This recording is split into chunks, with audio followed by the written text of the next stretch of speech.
This is Master Wing Chun, one of the world's leading authorities on Wing Chun Kung Fu.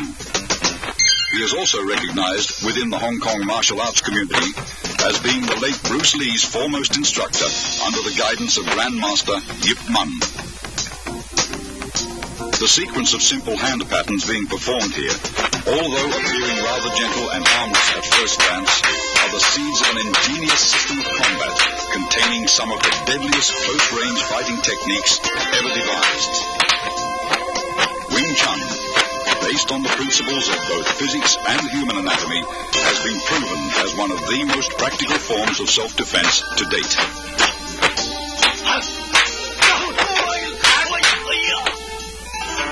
Grandmaster Yip Man was responsible for Wing Chun's world fame.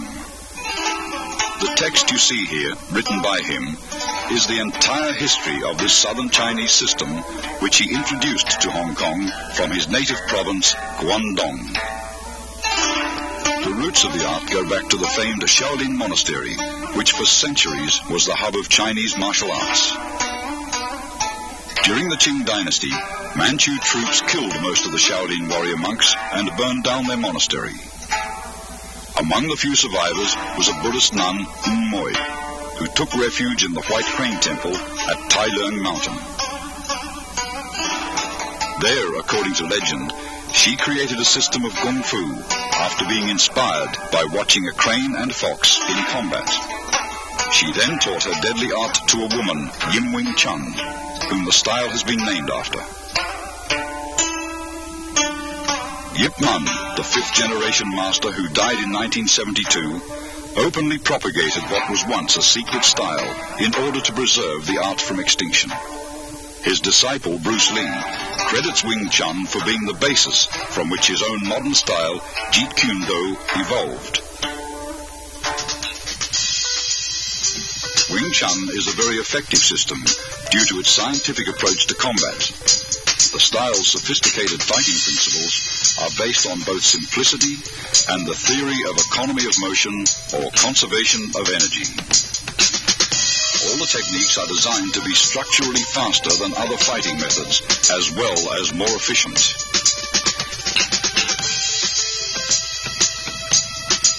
An imaginary line running down the middle of the body, called the centerline, is the basis of Wing Chun fighting theory. Its path is determined by crossing the wrists while extending the arms first down, then up. This movement is found in the beginning of all three Wing Chun forms. Many of the vulnerable points of the human body are located along the center line.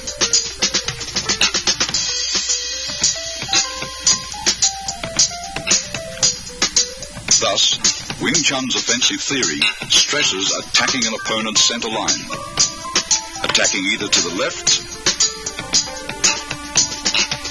or right of his center line.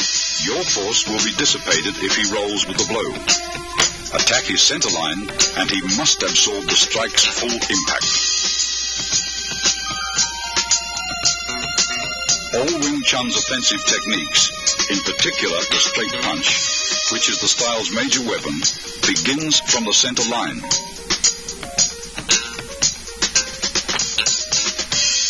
Notice your fists travel along the same path which is perpendicular to the center line.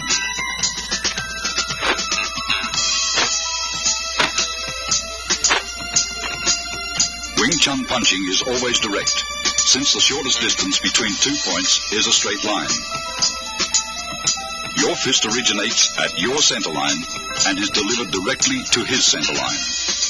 In general, your opponent's nose is the target.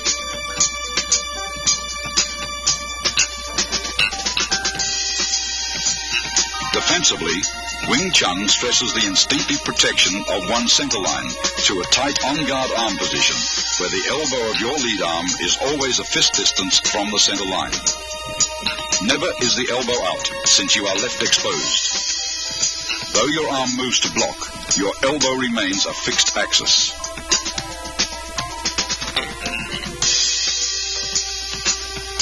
Wing Chun employs shifting, allowing the body to revolve on its centerline axis. Defensively, shifting helps you roll with punches that may get by your blocks.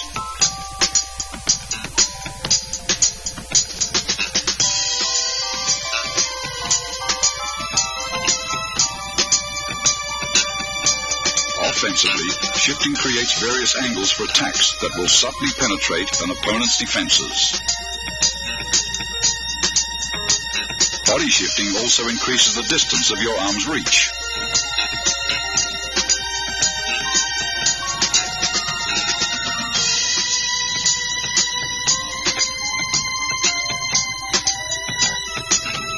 Shifting quickly magnifies punching power, since tremendous force is generated from sudden torque in the waist and hips.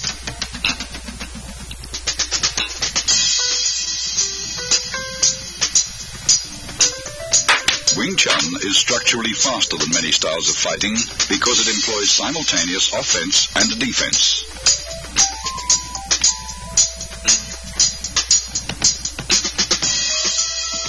Block and attack should not be separated into two motions.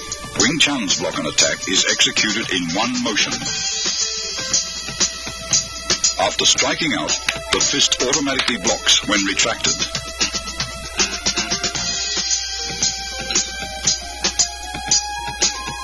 A line extended from shoulder to shoulder and perpendicular to the center line forms the four gates.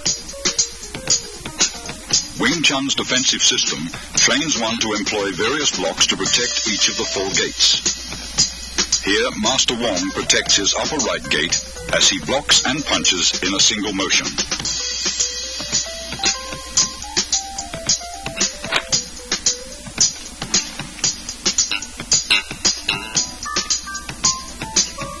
Alternate simultaneous blocks and punches protect both your left and right upper gates.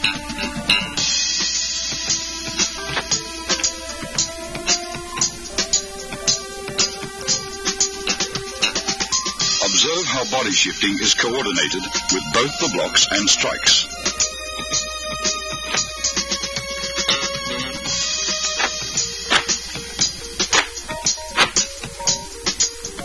Master Wong demonstrates defense of the upper gates against an opponent's multiple punches.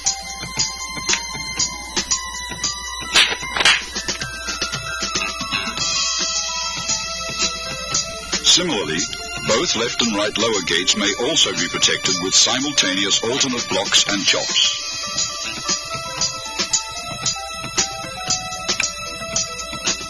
Observe how the arms move in unison.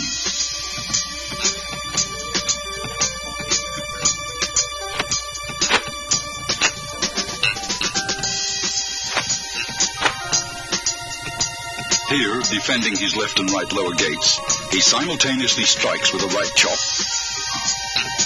then a left punch.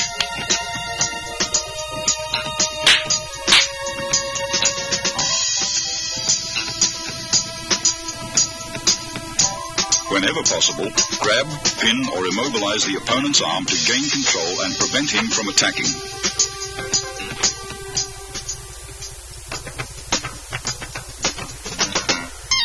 In accordance with the theory of economy of motion, Wing Chun hand techniques defend and block at the same time and are delivered in a bursting series of straight rapid-fire attacks.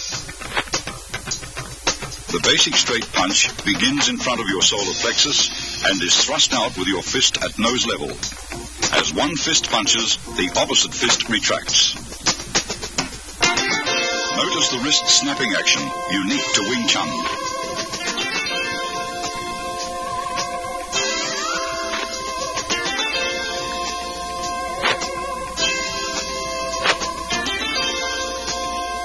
This unusual movement permits you to both deflect and punch with the same hand simultaneously.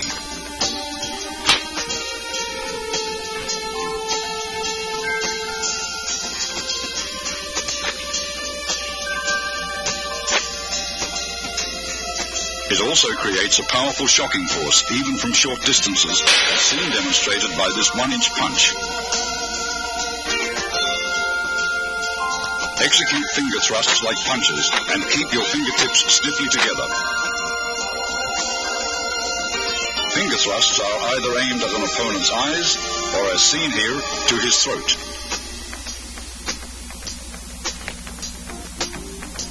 When employing palm thrusts, use the palm heel as a weapon. Palm thrusts directed under an opponent's nose are very effective.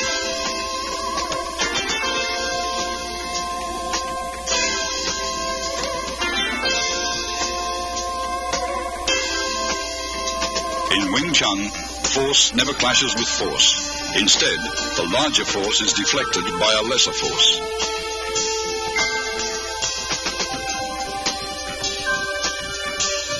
Tan Sao employs the thumb side of your forearm to block. At completion, your elbow returns to the fixed elbow position, 1 fist distance from your center line. Rotation of the forearm and the palm's abrupt upward twist generate power. Blocking power is enhanced by twisting your torso while shifting.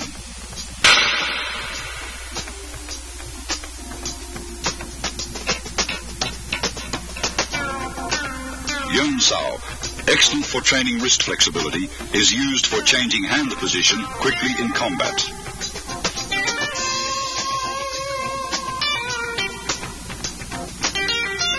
It is executed by a relaxed rotation of the hand around the wrist.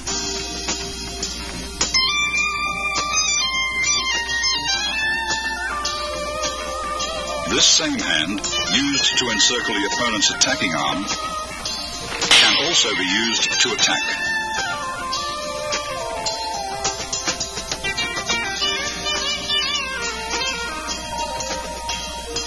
Wu Sao employs either your palm or edge of the hand to block. Upon completion, your hand is in a prayer-like position in front of your chest. Wu Sao is the rear guard hand position employed when an opponent's punch penetrates your forward defenses.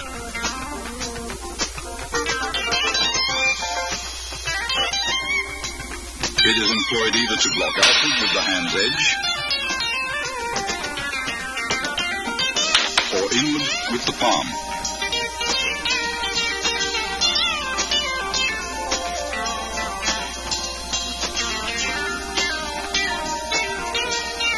Bok Sao employs the inside of your wrist to block. At completion, your arm is in the fixed elbow position, 1 fist distance from your center line.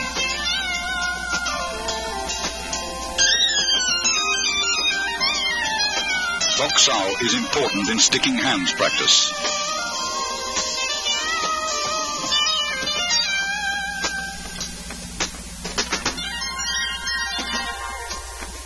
Bok Sao uses the palm heel for deflection.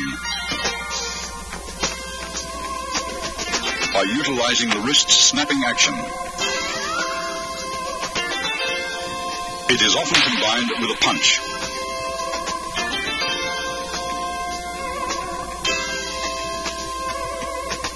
Jum Sao is an oblique downward chopping motion that employs the hand edge or forearm to block. Upon completion, the arm is in the fixed elbow position. The arm motion is slight, since the elbows stay close to the center line. Its effectiveness lies in body shifting.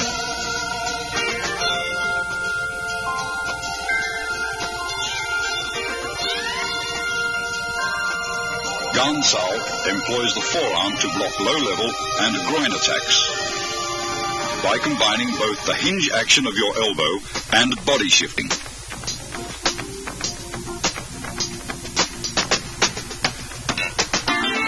It is usually used to block kicks.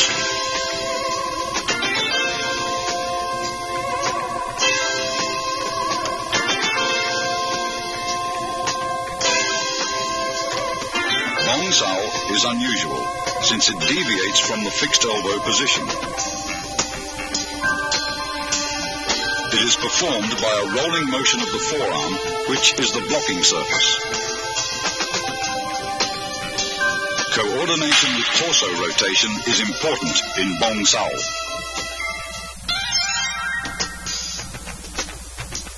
Wing Chun kicks, used for either harassment or closing the fighting gap, always supplement the hands with fast and low direct strikes to the groin, knees or shins. The front heel kick is delivered straight from the ground with a slight snapping action in the knee. Kick direct, but never higher than the midsection. A cross stomp kick uses the sole of the foot to break the opponent's balance, allowing for follow-up hand strikes.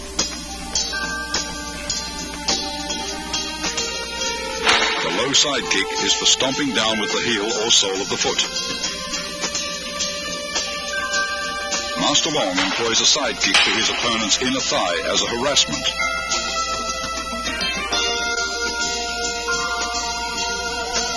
This is a cross stomp kick to side kick combination.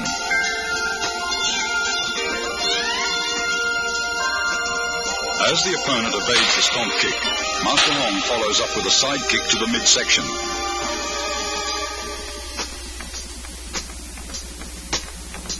This is a front kick and leg trip combination.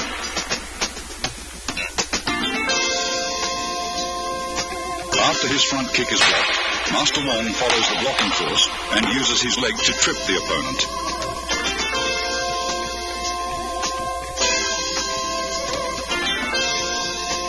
Wing Chun's basic stance is shoulder width or a bit wider. Knees are slightly bent. This natural fighting stance affords both stability and mobility. You should be coiled, ready to burst into an attacking or retreating opponent. Advances and withdrawals are performed by a short shuffling motion of the feet, somewhat like the Western fencing shuffle, where you remain in the same stance throughout.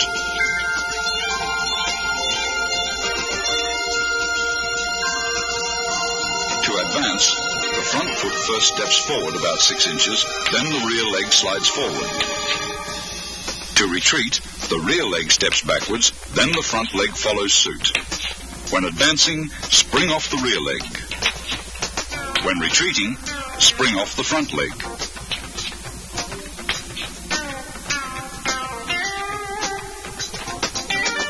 Circle stepping differs from the shuffle in that you actually alternate between left and right stances.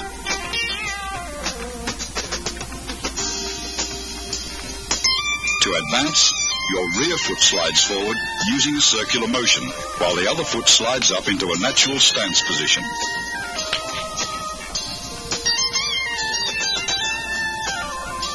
Circle stepping is used for cutting off or pressing an opponent who has great mobility.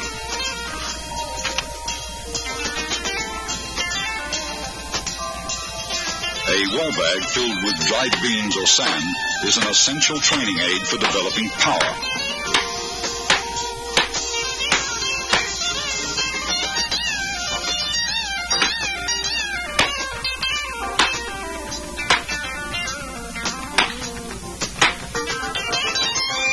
Striking with the fist or palms gives one a feeling of penetration and toughens the skin and bones. Train slowly and gradually.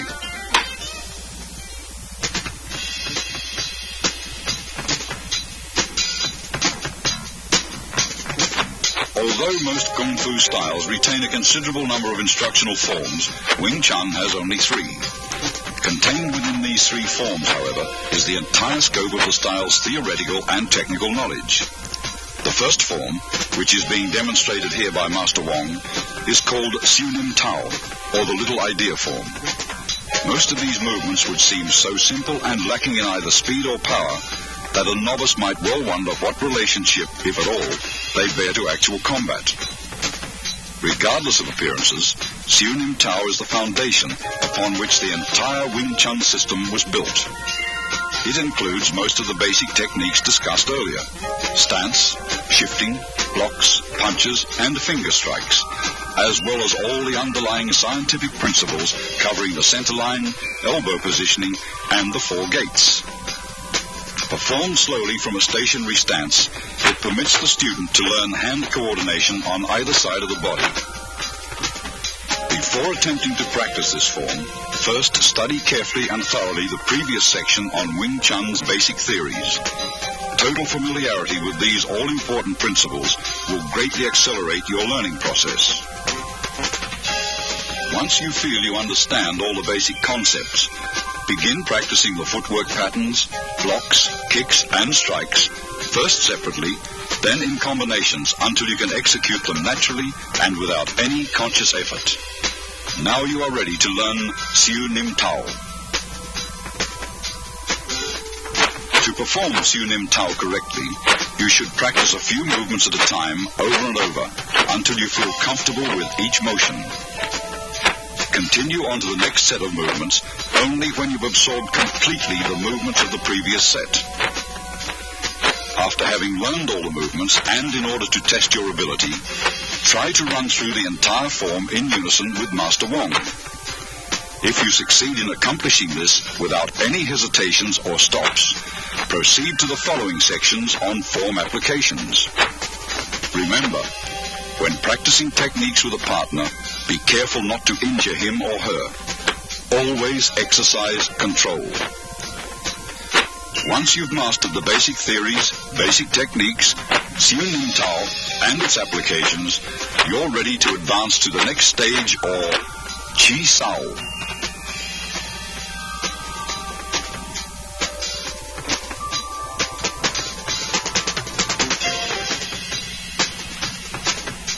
Tan Sao, or the palm-up block, uses a sudden forearm twist at the end of the movement for increased effectiveness.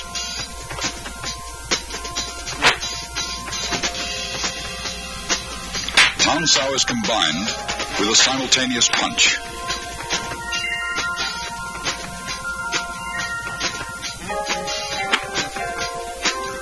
Hyun Sao, or the circling palm, is used after blocking to encircle your opponent's arm. It utilizes one hand for both blocks and attacks. After encircling the opponent's arm, a palm thrust follows naturally. Pak Sao, or the palm slap, is effective for uppergate defense. It is best combined with a head slip or body dodge. The downward palm block is used against attacks to the lower gate.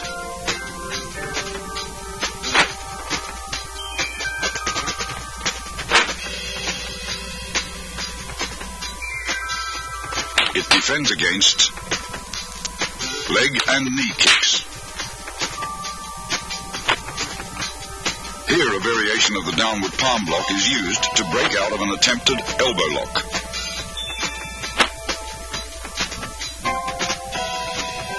A shoulder and forearm shrug can repel an attacker.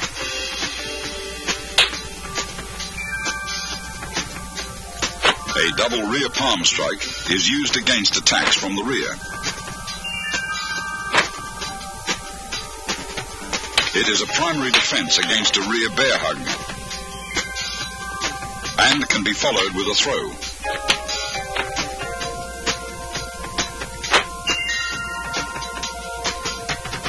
The double knife-edge chop can be adapted for practical application.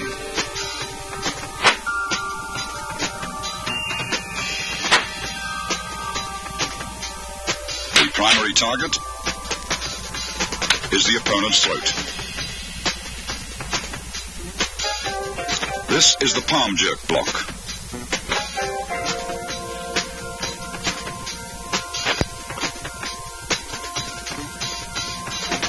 A sudden jerk effectively destroys an opponent's balance. Here, a palm jerk block is followed immediately by an eye thrust with the same hand.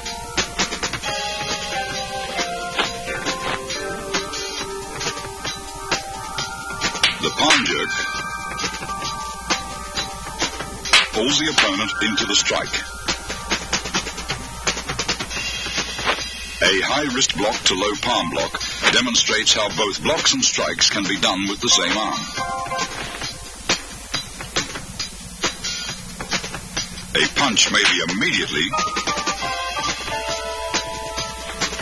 transformed into a block, or vice versa, a block may be transformed into a punch. Gan Sao, or the low block, is used for defense of the lower gates and can be combined with an attack.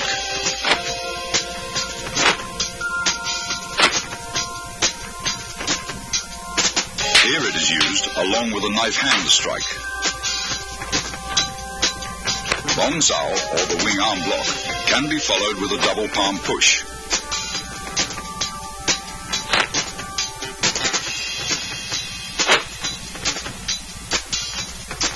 Master Wong blocks, then pushes his opponent.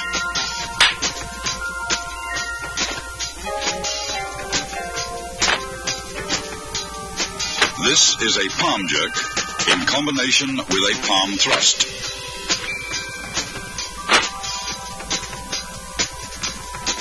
A palm thrust to the throat after a palm jerk breaks your opponent's grab. Other than being alternate finger thrusts, these movements have another meaning.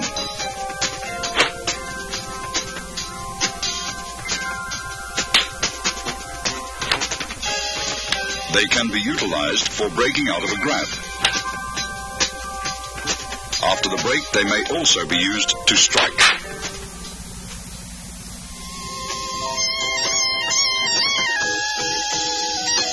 Chi Sao, or sticky hands, is a two-man exercise for developing arm coordination, so that while one hand blocks, the other attacks. It also promotes tremendous sensitivity in the arms, thereby allowing one to instinctively determine the direction of an opponent's force and develop the quick reflexes needed to direct that force with a minimum of effort.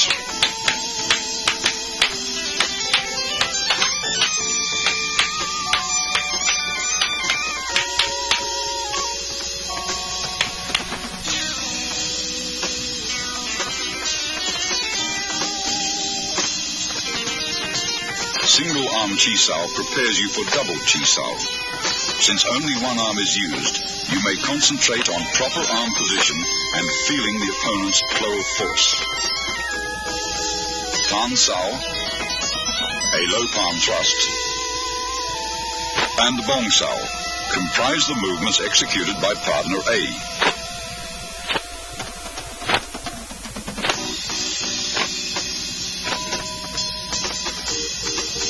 Jump Sao, a straight punch, and Fok Sao comprise the movements executed by partner B to match those of partner A.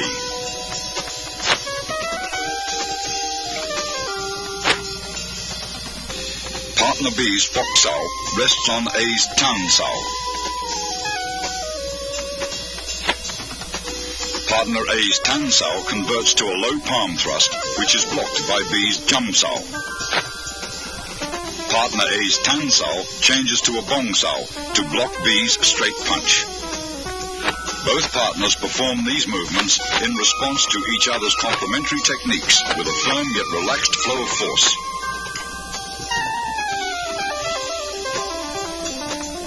After achieving proficiency with single arm Chi Sao, begin double arm Chi Sao. The first stage is Pun Sao, or rolling hands. Both partners, A and B, perform the same arm movements. The right arm alternates between Tan Sao and Bong Sao.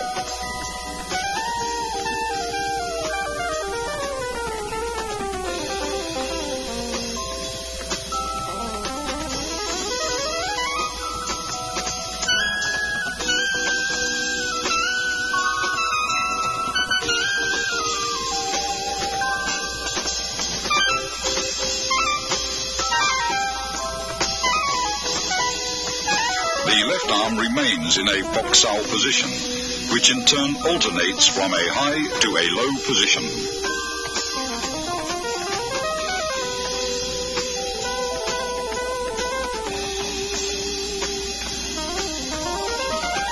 partner B's left high fok sao rests on A's right bong sao, while A's low fok sao rests on B's right tan sao. Both left arms in fok sao position rest on the other's right arm, which changes from tan sao to bong sao. Both partners roll their arms up and down in unison. Avoid stiffness and rigidity, and never try to use sheer muscle force to overpower your opponent. With practice, the feeling for rapid directional changes in the forces of an opponent's attack or defense will give you a sense for when to yield, resist, defend, or strike. Gor sao, or sticky hands fighting practice, the second stage of double chi sao, is a type of regulated sparring where you learn how to employ the techniques taught in the three forms against an opponent.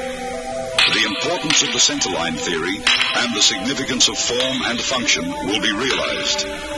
If you expose your centerline either by failing to maintain the fixed elbow position or if your blocks deviate too much, the opponent's attacks will penetrate.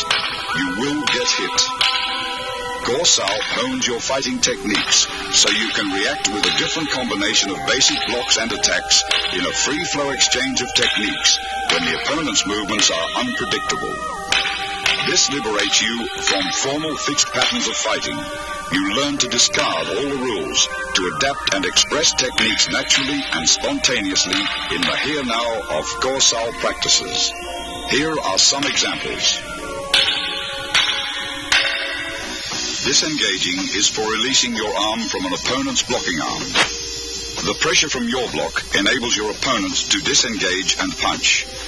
With proper sensitivity, as he disengages, your arm flows forward to punch him first. This continuous flow of energy through your arms is compared with water. Water seeks the path of least resistance.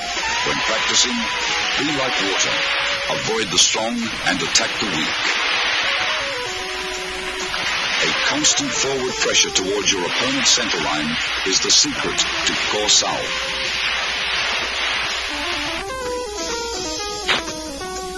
If your opponent's arms deviate too far and expose his centerline, automatically penetrate his defenses like water crashing against rocks.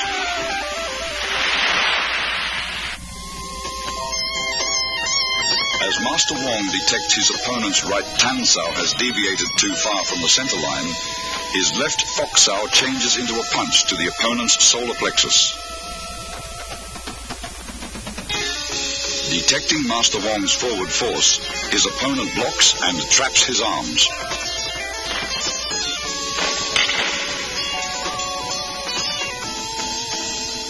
Master Wong's left fok sao crosses over and traps his opponent's left hand as he presses forward with a right palm thrust to the throat. His opponent counters the technique by parrying the right palm attack with a right grab and trapping Master Wong's arms with a bong sao. As his left high fok sao reaches across to grab his opponent's left hand, Master Wong's right tan sao disengages into a punch. When his opponent feels his left arm being grabbed, he performs a left bong sao to Master Wong's punch.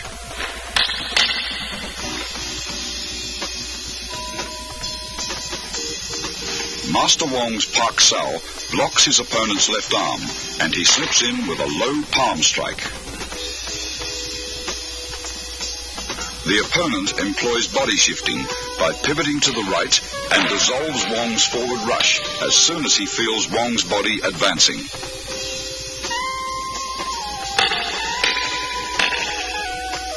After a series of exchanges, the opponent applies an elbow lock on Wong's right arm. Instead of resisting, Wong flows with the direction of force, crashing into his opponent with his shoulder. As the opponent senses Master Wong's body pressing forward, he releases his left arm and employs bong sao to dissolve the force. Wong's right bong sao grabs his opponent's right tan sao, pulling him forward, and locking the opponent's left hand, he executes a left punch. Feeling himself being pulled forward, the opponent employs body shifting to divert Master Wong's forward surge of force. Then, his right Pak Sao pins Wong's left arm.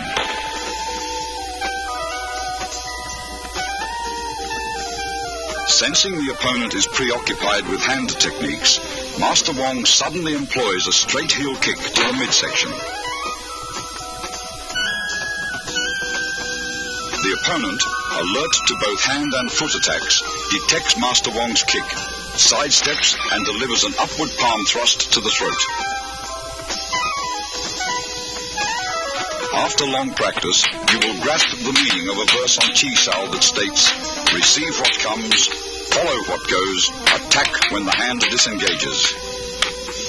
The zenith of Chi Sao is attained when your sense of touch and reflexes are so keen that you can react effectively, even blindfolded. You will have completed Wing Chun's basic training after having mastered the contents of this tape. The more profound levels of the Wing Chun scientific system of combat, as contained within its second and third instructional forms, are to be covered in the following sequel. In addition, the highly guarded secrets of the famous 108 wooden dummy techniques will be analyzed in detail. Wing Chun's refined hand techniques, adapted to the use of advanced weaponry such as the lethal double butterfly knives and the 6.5-point pole forms, are to be demonstrated as well in their entirety.